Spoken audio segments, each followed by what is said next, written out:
This is a Media Lab podcast.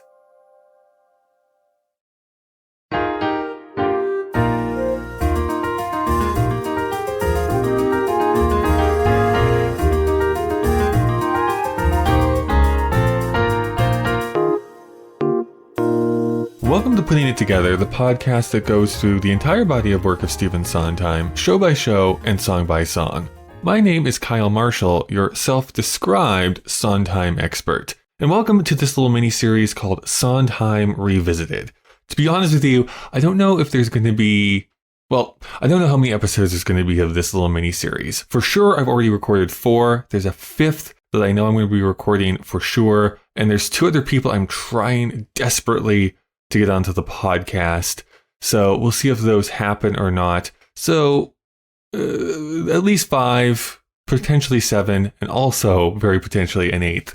This whole mini-series came about because I did this here a few months ago, right before the Sweeney Todd season, and it gave a chance for an alternate point of view on a song that we had previously covered. And this time, for a lot of the people that I asked to be a part of it, they are new voices, people who have not been on the show before. Because one, I just really wanted to talk with them, and also some of them really wanted to talk about songs that we had already covered. So I was like, well, why not just make that be a reality? So I'm excited to share the next few weeks here with you before we officially get into the Merrily We Roll Along season. This week, as you can see from the title of the episode, we are going back to a weekend in the country with a great guest, Marc Bonanni. So we might as well not dilly-dally any longer. Let's get our mint juleps in order. We can go play some croquet and talk about a weekend in the country.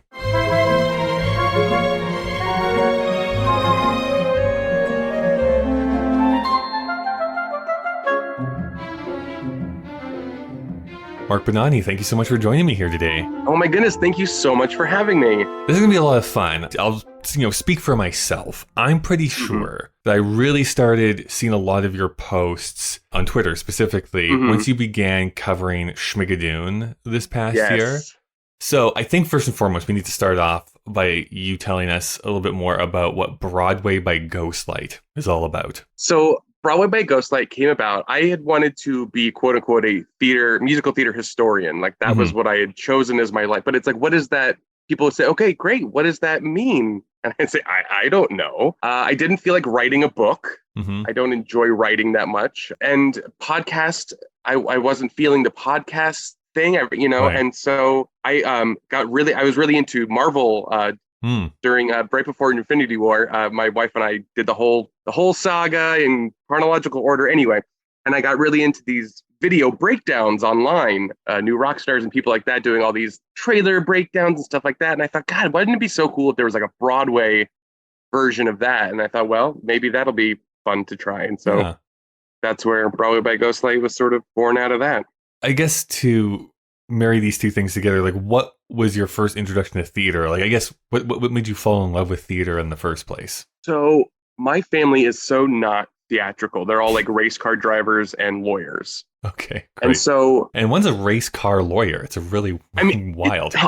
Honestly, they do like car dealership law. Anyway, in 4th grade, we'd done a school play and I sort of enjoyed it. And then my grandfather had a subscription to the Orange County Performing Arts Center in Southern California. And they, for Christmas, gave me a ticket to see the show with them. And it was Marie Osmond and The Sound of Music. Wow. But before I even saw the show, I was given the ticket and I remember opening that red box and seeing the ticket. And it can only be described as I would imagine what priests feel when they're being called. It was like something clicked and it was just like, oh, this is my life. Mm-hmm. And how old were you then? Sorry? I was 10. Okay, yeah. So I lived in Southern California and knew nothing of New York, knew nothing of Broadway, knew nothing of theater, except for Little Shop of Horrors and Singing in the Rain, because those were the 2 that my father liked. Do you still remember that production? Like, do you still have vivid memories of that Sound of Music? No, not even a little bit, which is just horrific. I remember my grandfather and around it, but the production itself, I don't, and I'm so sad about that. I have a terrible memory. Okay, well, I was about to say, being a historian. A savage review by a 10-year-old is like forgettable. Oh man, yeah. I mean, it couldn't have been that great.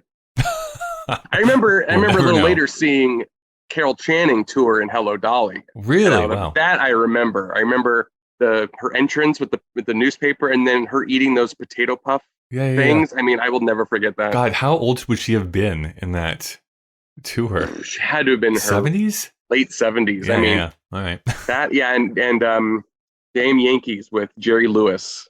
Whoa. Okay.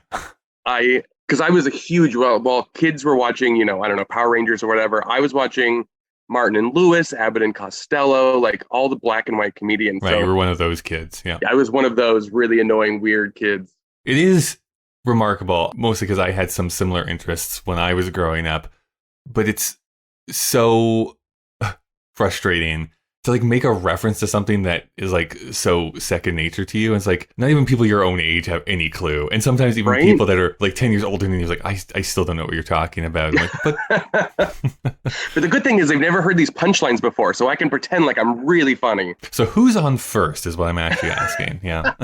Right. Weird setup, but try this. Yeah, definitely. So then as you're getting into theater here, then just very curious, just because you started this off by talking about, being into Marvel. Were you a comic book person too as a kid or no? Okay. No, not at all. I mean, I love the X-Men 90s cartoon, but other than that, no, not at all. And I hadn't seen any of the Marvel movies at all. But then Black Panther came out, and it was such a huge deal. And then Infinity War was happening, and it was like the culmination. I was like, well, why not watch it in order? And I absolutely fell in love with every single one of those movies. I swear I'm not going to devolve this into a Marvel podcast, but just because it does involve musical theater, have you watched the Hawkeye miniseries on Disney Plus at all? Yes. Okay. Yes. Rogers the Musical. Strange in the air today. The sun is gone and the clouds turn gray.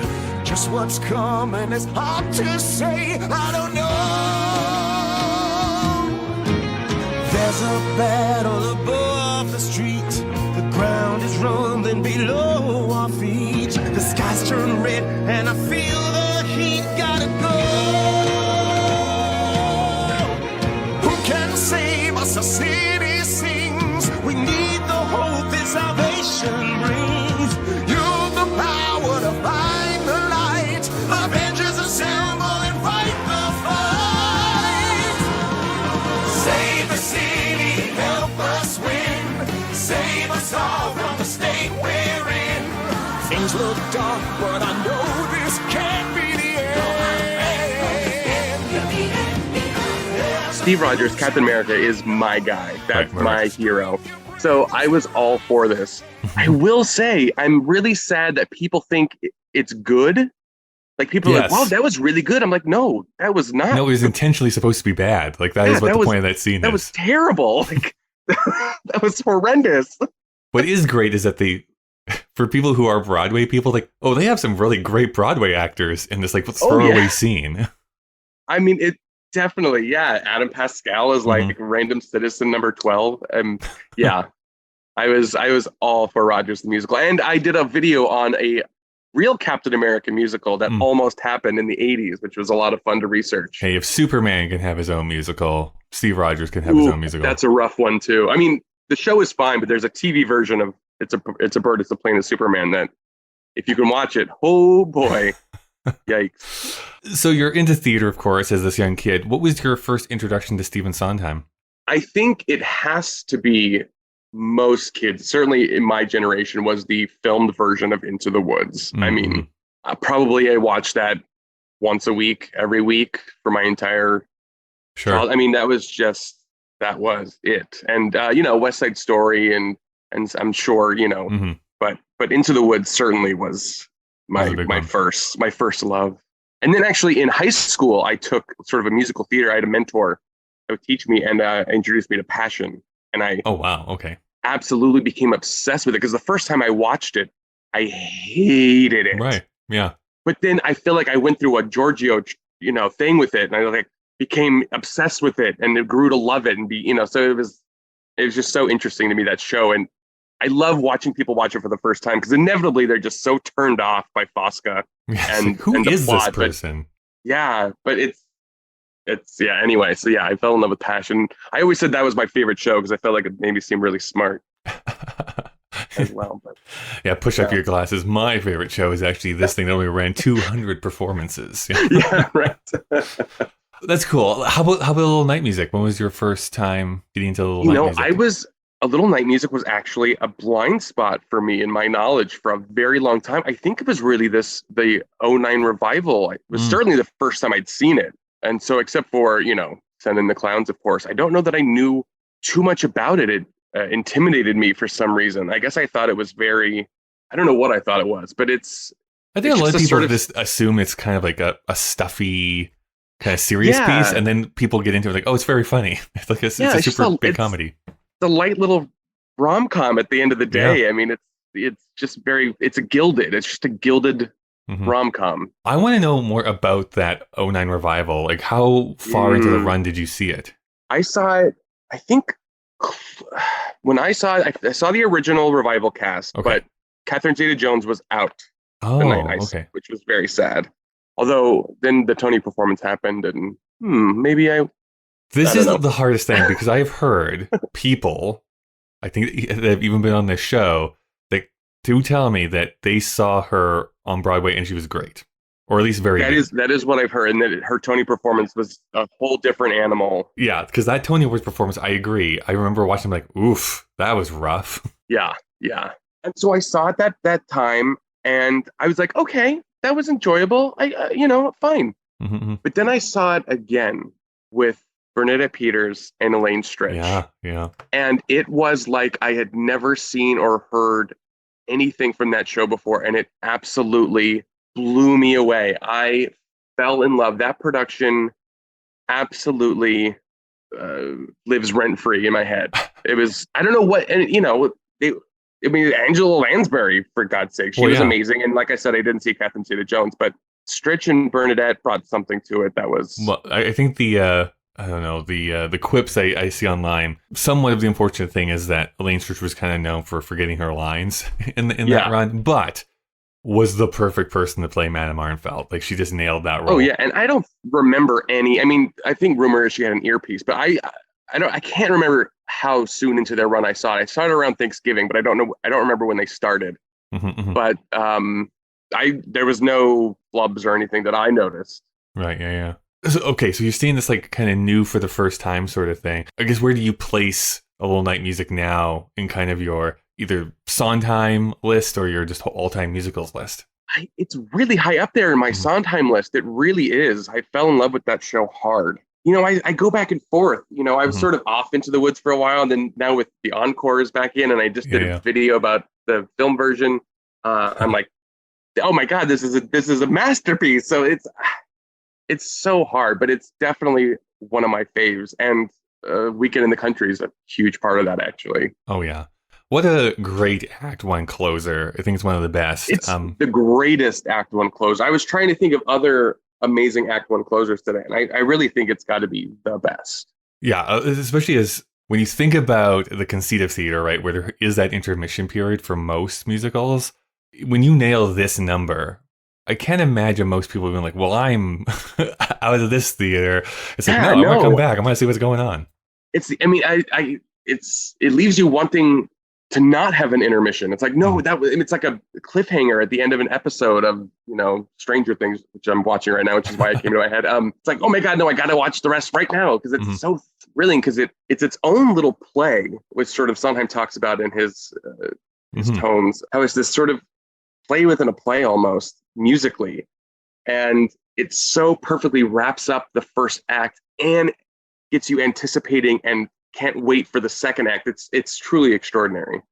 Yeah, like this song was written very quickly in that they went into their rehearsal period without this song being written. They didn't really have an Act 1 closer. Hal Prince says, why don't you write like a little operetta that just like tells everyone's reactions to Madame Arnfeld's letter? Sondheim in that time then conceives of this, writes it, presents it, and they choreograph it all within that 5-week period. Like, it was a very quick turnaround to get this song to where it needs to be. Absolutely incredible. Yeah, because I have the backers audition for Little Night Music, the CD, and it's not on there, obviously. Yeah.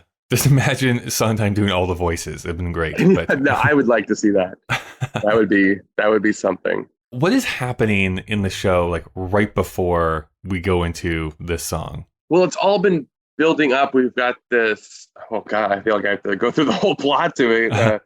So you've got the Eggermans. Mm-hmm. You've got Anne, who has interesting non-relations, I guess, with her husband, who's being enticed by an old flame, the actress Desiree Armfeldt, and invites the family for a weekend at her mother's estate to as a complete trap, and everybody knows it. And then she initially says she's not going to go, and then, well, that's during the song. You're asking what happened before the song.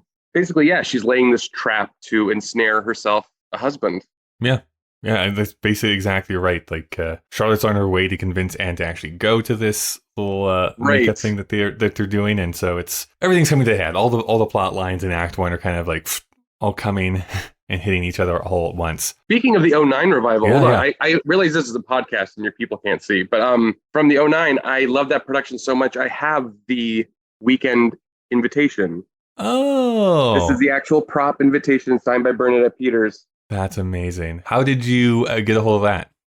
I'm an avid prop collector. This was actually just from Broadway Cares auction. Oh, gotcha. I thought you maybe like snuck onto the stage somehow. Or... I have snuck onto stages, and I have quite the collection, but there's my weekend in the country. You actually have Milky White from the last Into the Woods. Yeah. I have a friend in the show. I'm working her hard to get me something good. Just the red cape. I just need the red cape. You know, a cow is white as milk, cape is white as blood, hair is... It's all there. It's all there. You got the list of what I need.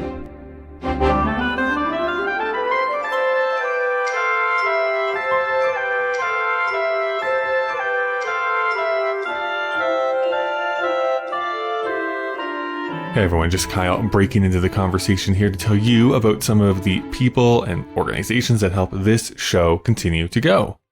Of course, if you'd like to help support the show for absolutely free, you can give a rating and review on whatever app you use to listen to podcasts. It's greatly appreciated, and if you'd like to help monetarily, which will only help to grow and make the show better, you can do so over at our Patreon page. Right now, I don't know if people actually realize this. There is this article, I guess, that Sondheim contributed to back in 2006 in the Sondheim Review, where he actually listed out his 40 favorite films of all time, alphabetically. He didn't really comment on any of them. It was just that here's my 40 favorite films as of 2006. And so what I've been doing over there is kind of like bonus episodes. My attempt is once a week, but sometimes it's every other week, depending on how busy my schedule goes. And I'm going in reverse alphabetical order. Having a discussion and writing a review and kind of going into depth about how it feels like some of these speak to his work that he's done, and also what it might say about him as a person, because I like to psychoanalyze, even though that's something that he would have absolutely hated.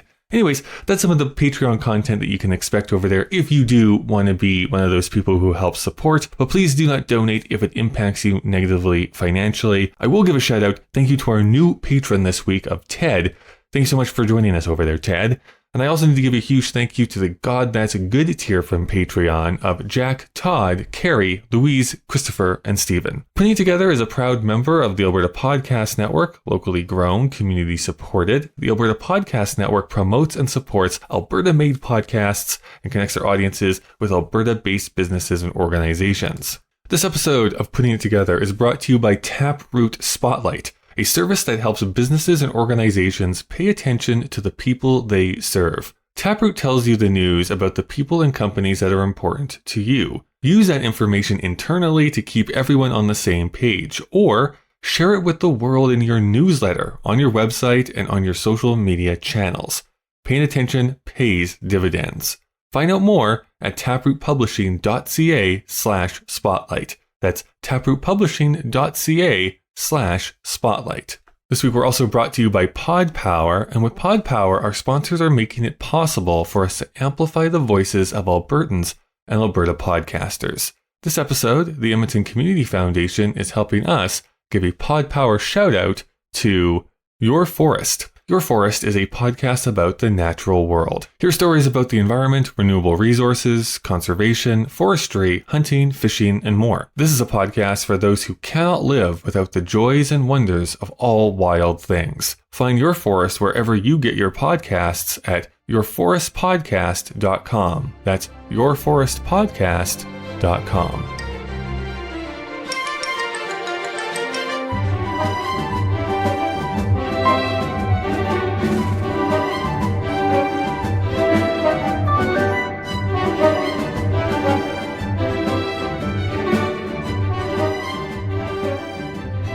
So I've broken this out into about 9 different audio clips here.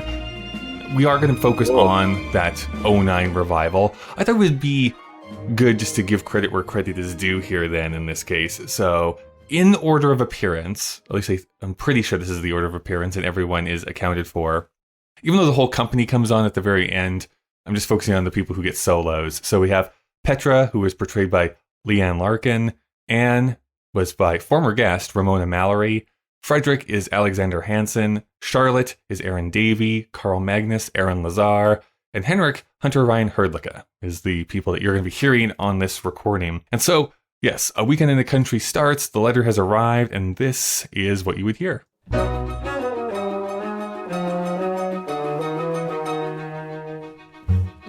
Ma'am, an invitation here, ma'am, delivered by hand. And ma'am, I noticed the stationery's engraved and very grand. Petra, how too exciting, just when I need it.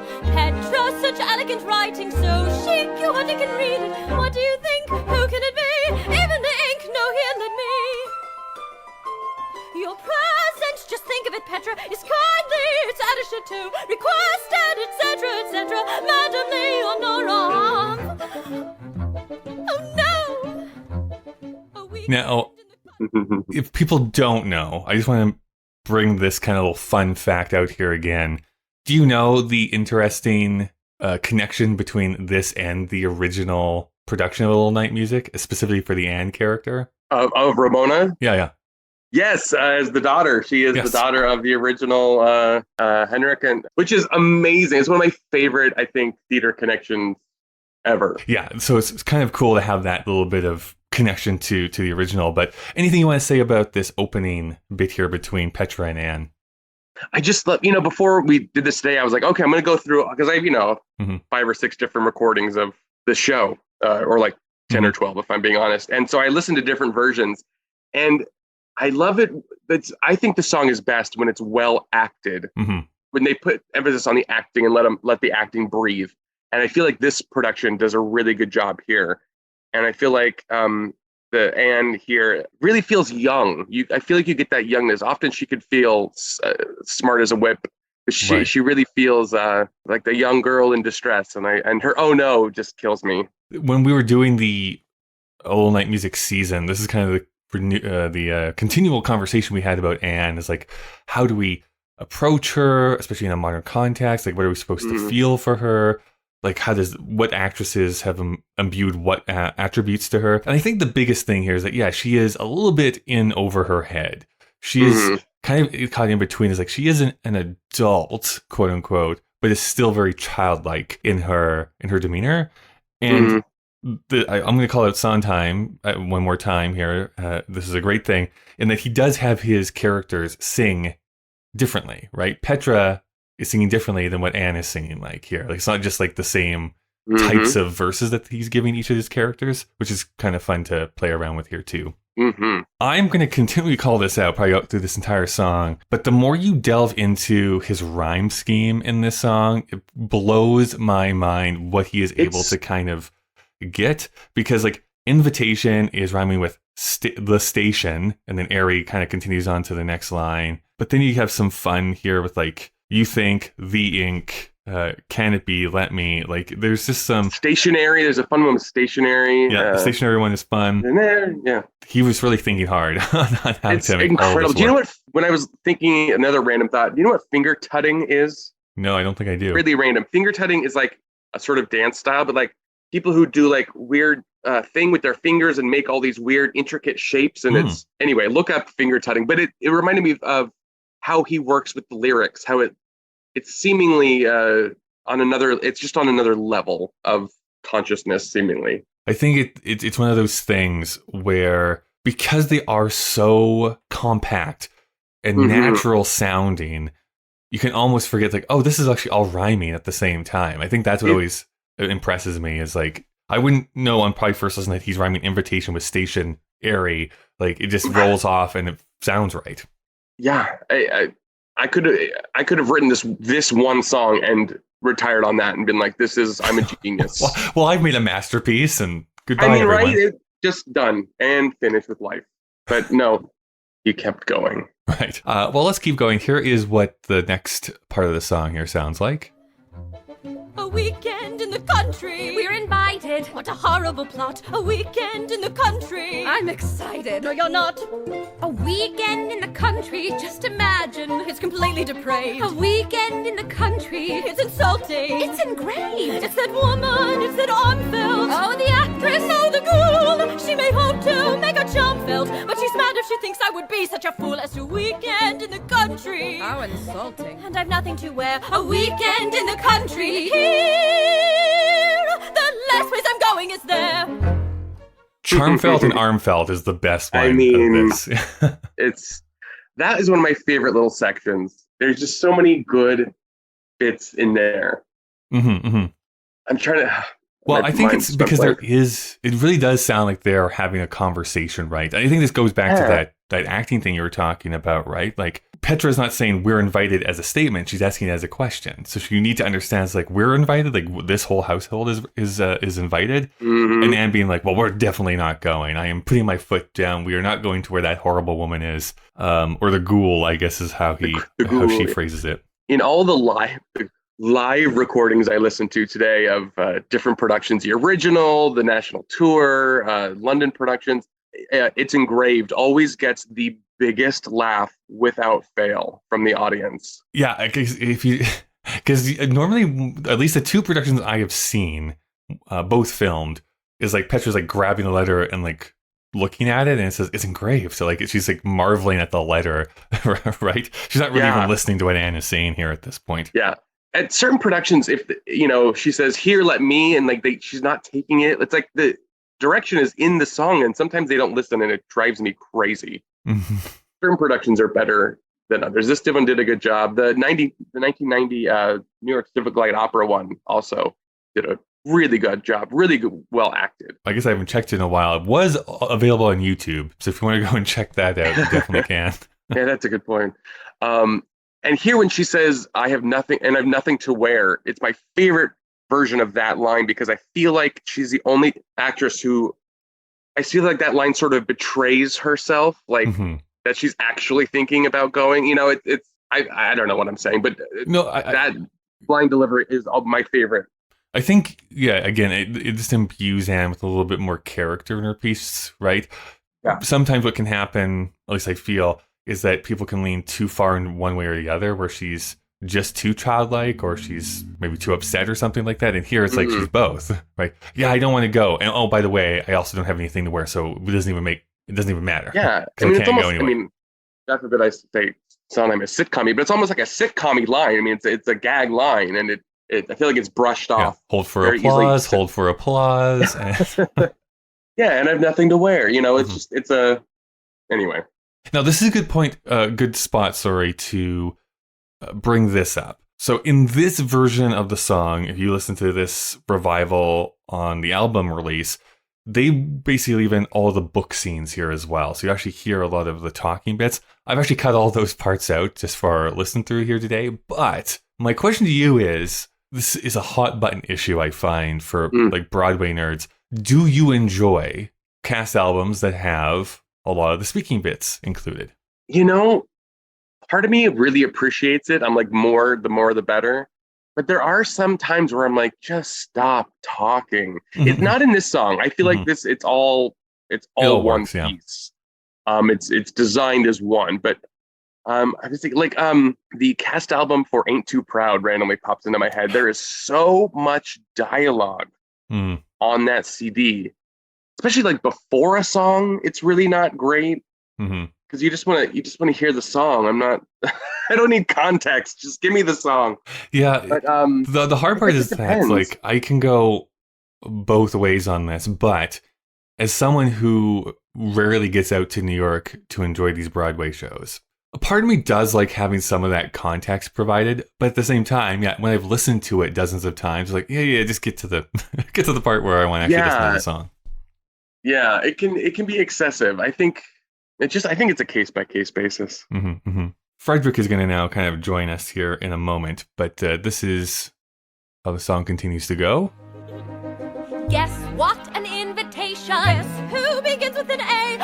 Felt, is that a relation to the decrepit Desiree? Guess when we're asked to go, sir, see, sir, the date there. Guess where a fancy chateau, sir. Guess to who's lying in wait. They're setting her traps, fixing her face. Darling, perhaps a change of pace. Oh, a no! weekend in the country would be charming and the air would be fresh. A weekend with that woman. In the country. In the flesh.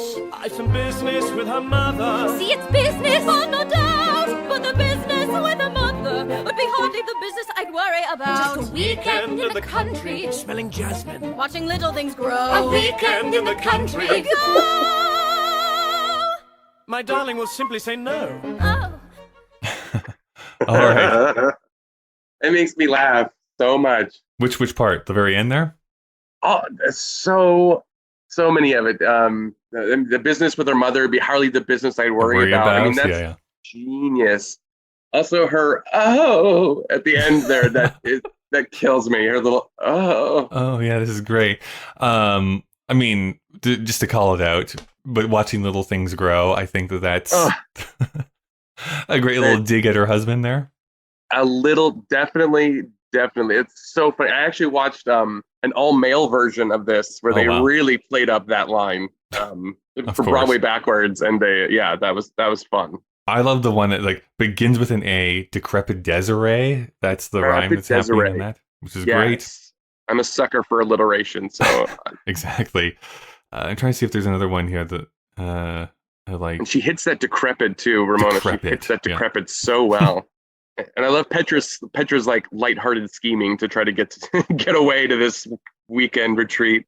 Just going back to how this portion ends, it is one of those classic Sondheim runs of him rhyming a bunch of stuff, which is like watching little things grow. Anne says go. Frederick ends by saying no, and then Anne says oh. Like, so he just keeps rhyming things at the end just to kind of add them up. And the melody is kind of bouncy, as we kind of heard in that clip there too, right? Like I always think of Weekend in the Country kind of like as a steam engine in a way, because it's like it's gathering until it like blows apart or keeps explodes at the very end. Thrilling. It's I mean, he makes this boring they're talking about how boring it is for most of it, and it's the most thrilling song. That is true. We are, what is this? We're like 2 and a bit minutes into this song, and really the conversation has been, we're going to go to the country? like, we still don't know if they're going to go to the country or not. Like, they're still deliberating on it. This is when Charlotte makes her appearance here into the song, so we'll hear her. Aaron Davey. How very amusing. A weekend. But also inept. A weekend, of course we're refusing. Au contraire, you must accept. No! A weekend in the country. But it's frightful. No, you don't understand. A weekend in the country is delightful if it's planned. Wear your hair down and a flower. Don't use makeup, dress in white.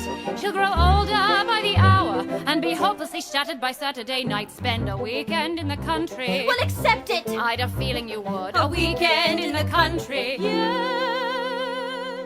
It's only polite that we should. Brilliant. Good. Yeah, Aaron Davey's great. I am obsessed with Aaron Davey. I'm a huge Aaron Davey stan. But like, oh gosh, hopelessly shattered by Saturday night is just such a fun thing to say. Like, it's just it's so good. Hopelessly shattered by Saturday night is the way Ramona Mallory does. Of course, we're refusing. Like, she wants to make it very clear that like they are not interested in going this. And Charlotte barely has to say anything for her to be like, oh, actually, we're gonna go. You're right. We should go. Yeah. Totally. Frightful with delightful is a fun little rhyme here. Dressed white, Saturday night is what the rhyme is there. And then we have, I guess it's only polite that we should. Good is how you end there with that also gets big rhyme. laughs. Big laughs in the live recordings. Well, here comes, of course, the most level-headed character of the entire piece, which is Carl Magnus. So This is my favorite section by far. this is what Carl Magnus says. Well, I've an intriguing little social item. what? Out of the Armfeld family manse. Well, what? Merely a weekend, still I thought it might amuse you to know who's invited to go, this time with his pants. You don't mean I'll give you 3 guesses. she wouldn't? Reduce it to 2. It can't be. Nevertheless is. Hageman! Right, score 1 for you. Aha! Ha-ha. Aha! Uh-huh. A weekend in the... Okay. This is like the musical theater equivalent of edging, because I'm cutting that off a little halfway through. Right. But I do want to just talk a little bit about some of their vocal choices, which is that fun, like, aha, like they just aren't quite sure what the other one is thinking at that moment, Right. which is funny. It's a whole scene with just grunts, basically. I mean, I mean, that's so good. Also, the way he, who is this? Aaron Lazar? Yes, Aaron Lazar for Carl Magnus. The way he does the, well, what? Is so funny because almost everybody else just is, well, what? And he does it in the beginning, but then she mentions the Armfelt and Yeah. and then well, what? I mean, that's Armfelt. so funny. That's I like her. The fact though that Mance is rhyming with pants later on is like the funniest thing to me.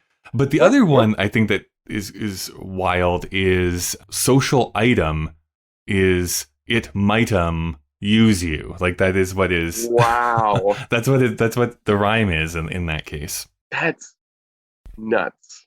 Again, you could retire. You could retire after writing this song if you wanted You to. could. We should try Oh, it. whoops. How I I'll start that again. But yeah, you could retire if you really wanted to. You could. I mean, I would give him the Pulitzer for this song and then retire on the accolades alone. Totally worth it. At the very end, there was like, I'll give you 3 guesses. Reduce it to 2. Reduce it to 2. You got it. I say that all the time now. Reduce it to 2. Which then rhymes, of course, with score 1 for you, right? That's.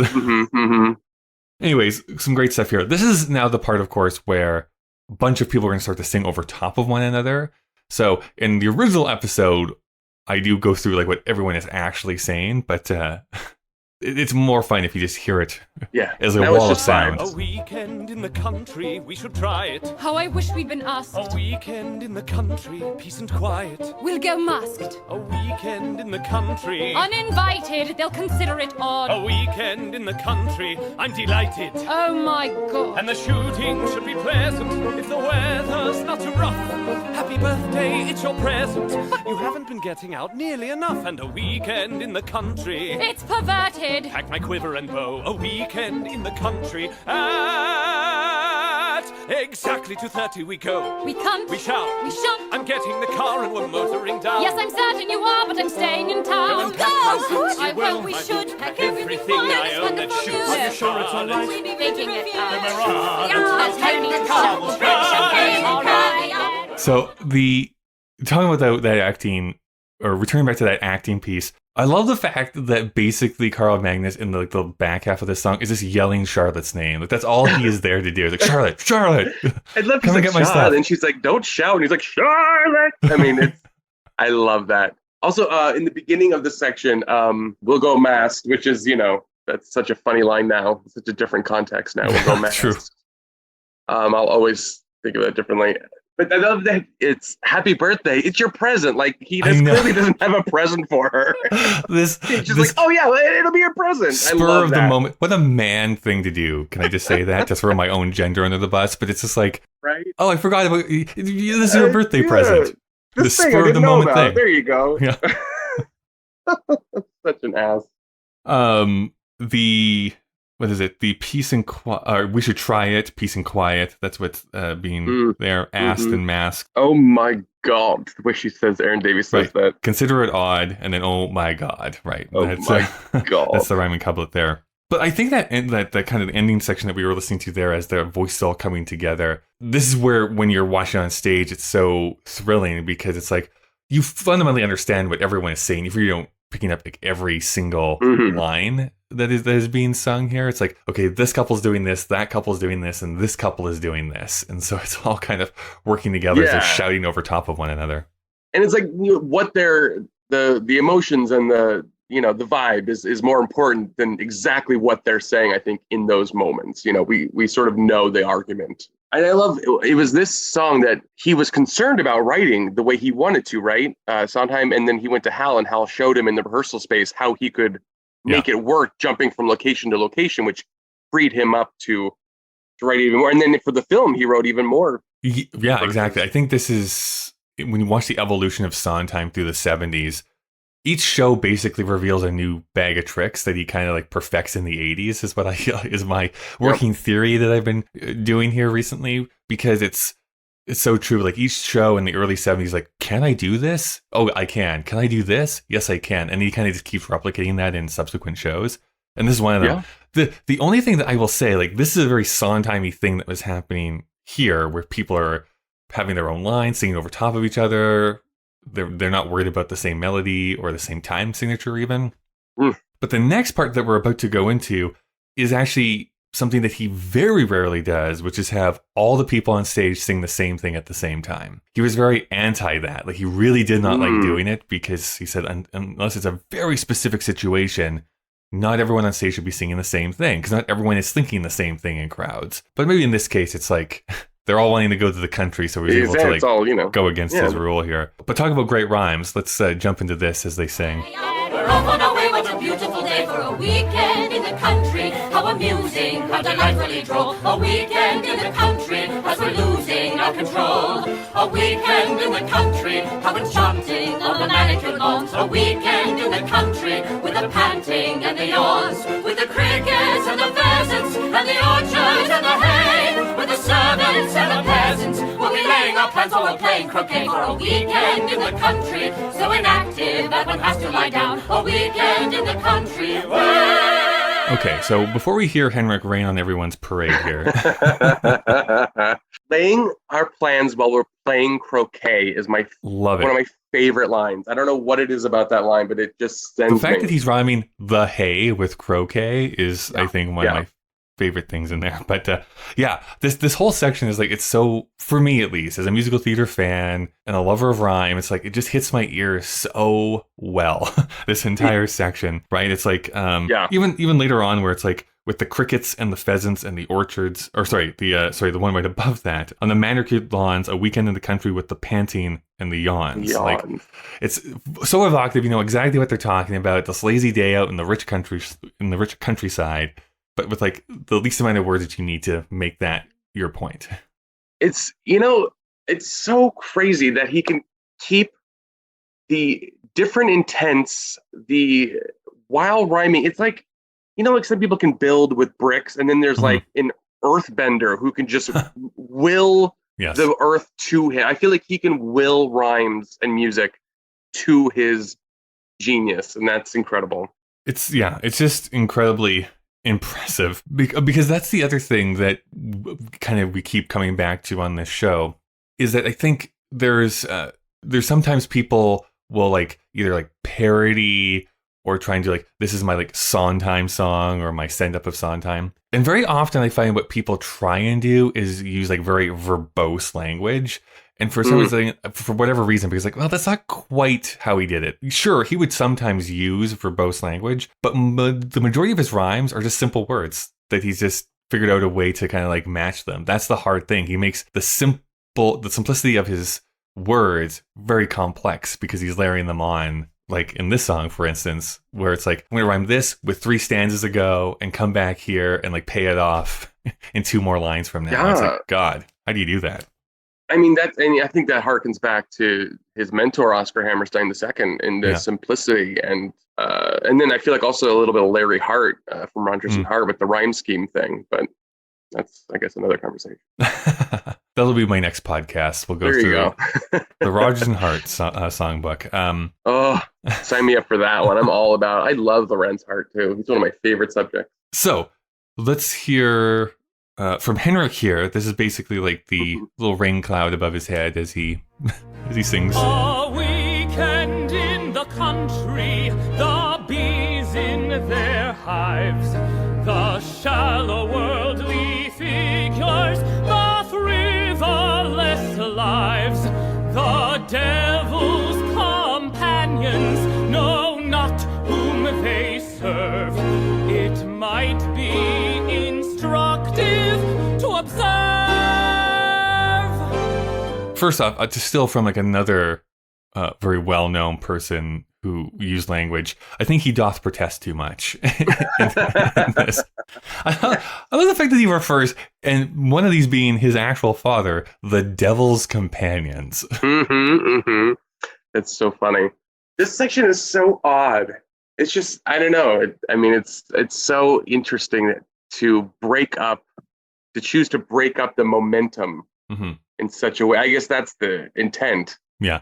Let's slow everything down for a moment. Let him say, like, basically the only thing that this is communicating is like, hate these people, but I might want to see what they're up to. So he's going to tag along. It's like Victorian goth, I feel like is his vibe here. He like flips the hair out of his eyes. I'm like, I guess. And he was playing the cello, I think, if I remember correctly, in this production. He was accompanying himself on the cello while singing this section. It's a very Henrik maneuver, playing the cello all the time. So would not surprise me. All right, so let's go into the very final section here, which is great, which is going to surprise no one.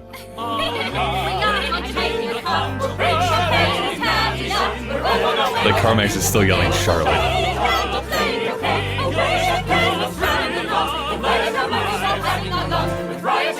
Quietly suffer the season in town, which is risen enough for a weekend in the country. How amusing, how delightfully droll. A weekend in the country, as we're losing our control. A weekend in the country, so inactive that one has to lie down. A weekend in the country where when twice as upset as in twice as upset as in twice as upset as in twice as upset as in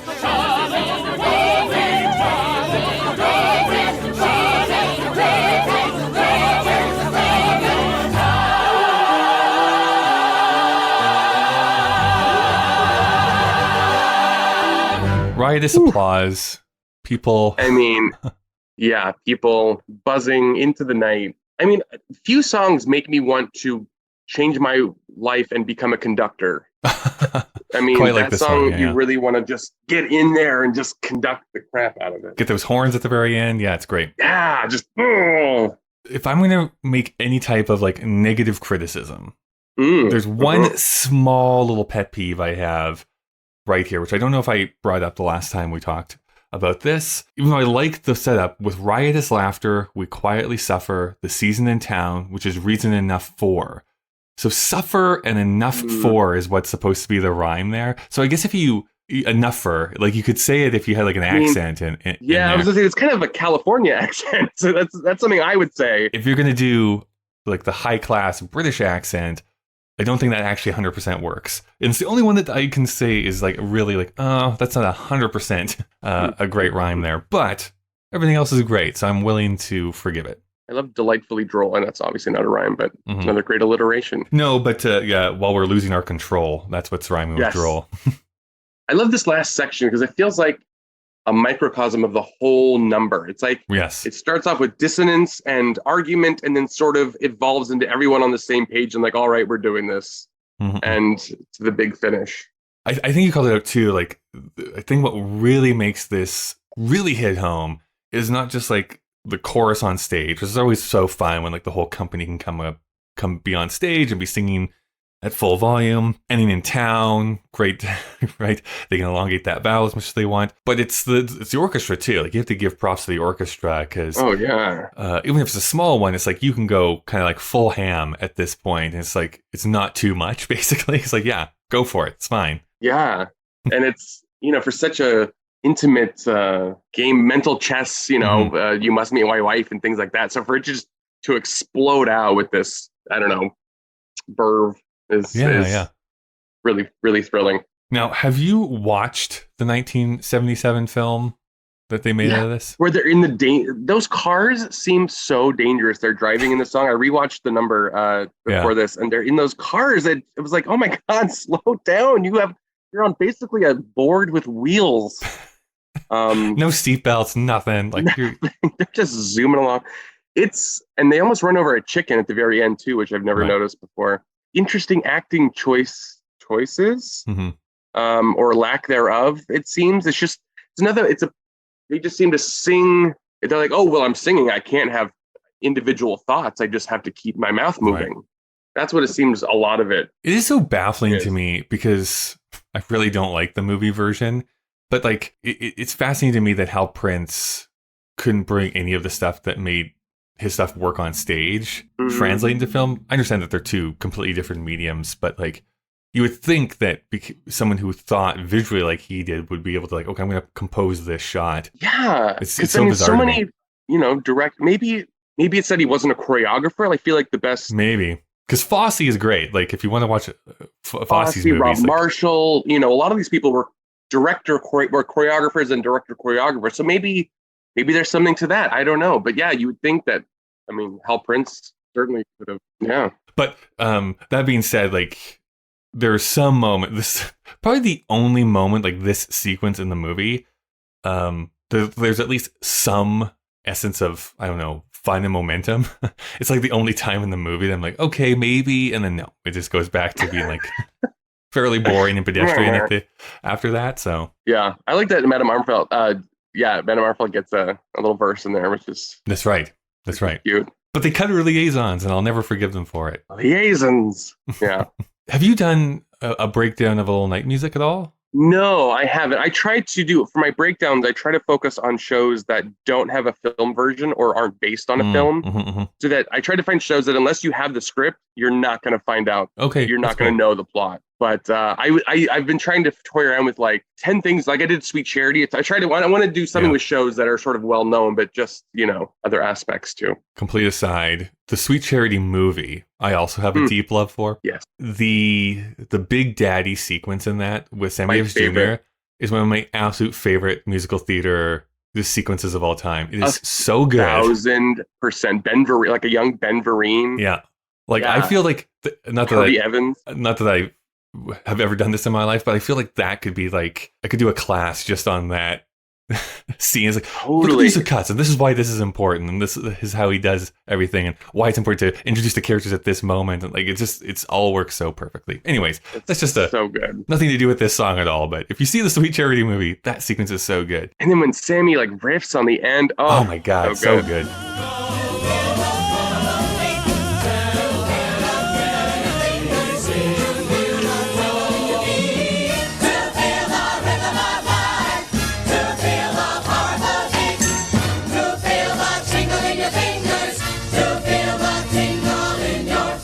Wings and fly to your daddy. Take a dive and swim to your daddy. It's a foreign from you, daddy. Yeah! Let me hear it. Suck it to me. Let it all hang out. My only complaint, the Sammy Davis Jr. YouTube channel, which there is a thing, has that scene like officially uploaded. They cut too soon. He's doing his riff and everything, and they cut like a second and a half before the song actually officially ends. And it's like it's like, no, you finished too quickly. Like, that's such a shit. And he's so funny in the little scene after when he's, right before the cops show up, he's so funny in that scene.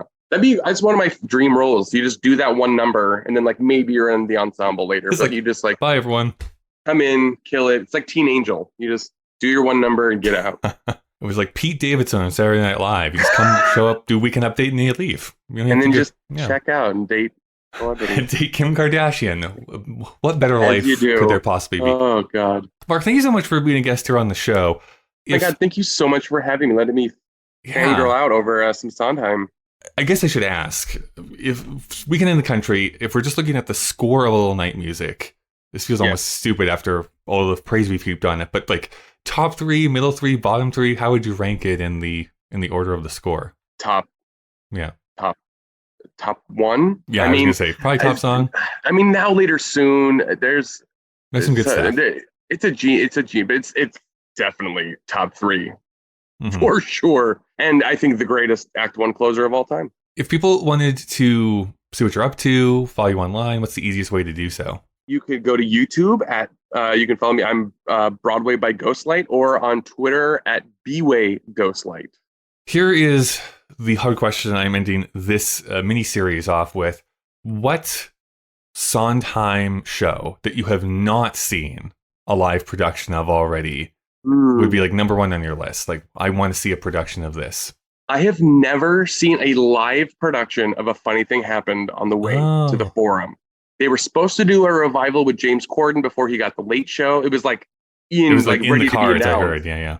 Really, which I know everyone's like anti James Corden right now, but like I don't get it. Of all the roles, he would kill that. He would kill that role.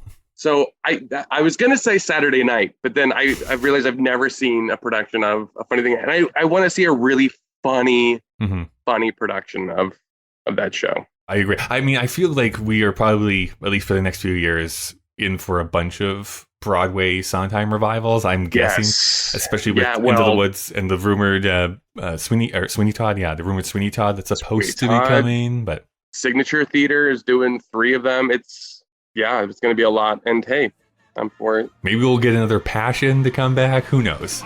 Ooh, I love the off-Broadway one they did in 2013 with Judy Kuhn and right, yeah, that was really good. Thanks, Mark. Thank you so much. First Thor, unleash your lightning, then Natasha, that's your cue. Yes. Then Hawkeye hit the bullseye, there's no better shot than you.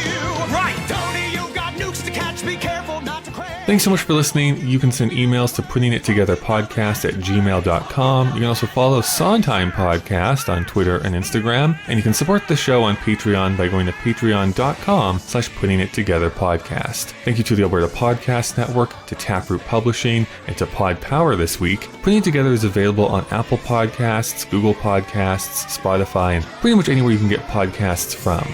Consider subscribing so that you never miss an episode. Next week, well, I'm still going to be here, even if I have to stuff those dailies into my shoes. As always, a big thank you to the great Chris Taniguchi, who designed the podcast artwork, and to Nick Driscoll for composing our theme music. Well, we've reached the end of our episode. Yes, I know.